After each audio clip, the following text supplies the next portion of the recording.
Assalamualaikum warahmatullahi wabarakatuh.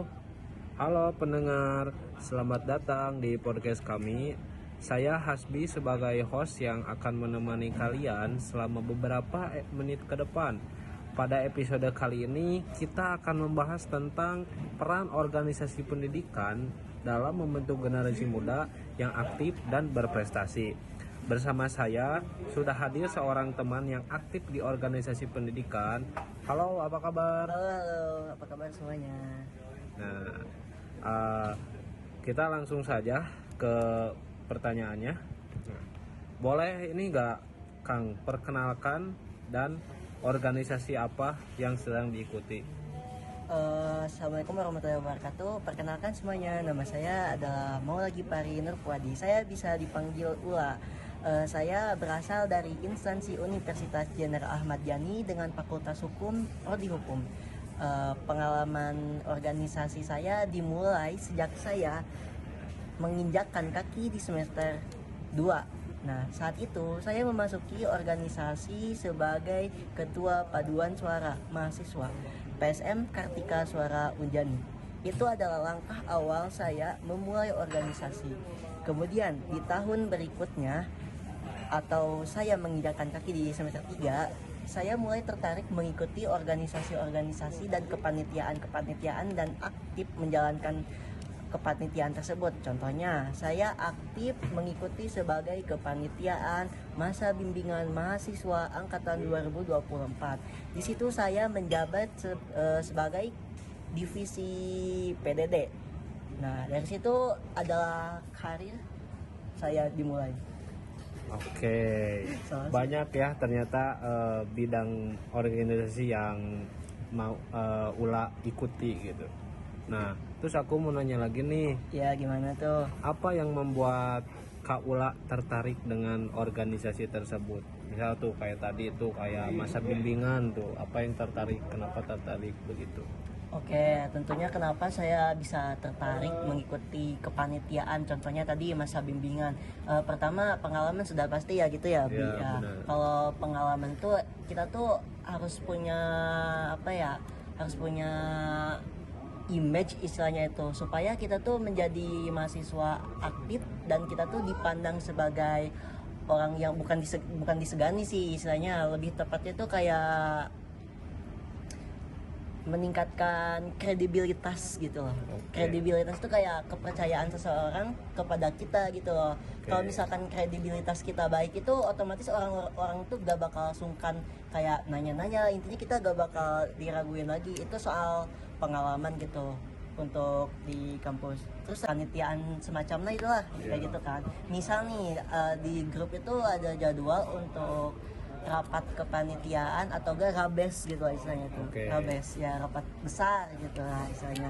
Contohnya mungkin ya saya menjalani perkuliahan dulu ya, di mana-mana mau di universitas manapun itu kepanitiaan itu tidak boleh menghalangi si kuliah. Iya, KBM gitu, kegiatan belajar mengajar gitu. Itu tuh kuliah itu benar-benar nomor 1 gitu. Soalnya panitia itu pasti mengerti kalau misalkan ada mahasiswanya yang ada kelas gitu, dahulukan dulu kelas baru dia bisa menyusul rapatnya.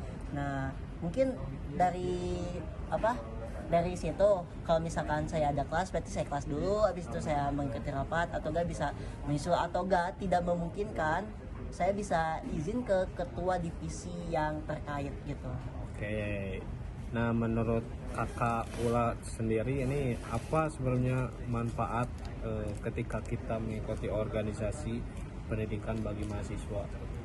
Manfaat, pertama itu tadi kan saya udah bilang pengalaman itu benar-benar penting loh, kayak kredibilitas kita gitu, kepercayaan orang-orang kepada kita, dan kedua itu kita itu membangun relasi itu benar-benar penting ya teman-teman untuk di perkuliahan itu. Sebisa mungkin kita tuh harus punya teman minimal 1 gitu yang 24 jam per 7. Karena apa? Kita itu semakin semester akhir tuh kita mungkin ada ini perspektif ya, kayak ada ya orang yang menganggap bahwa semester akhir tuh semakin sibuk.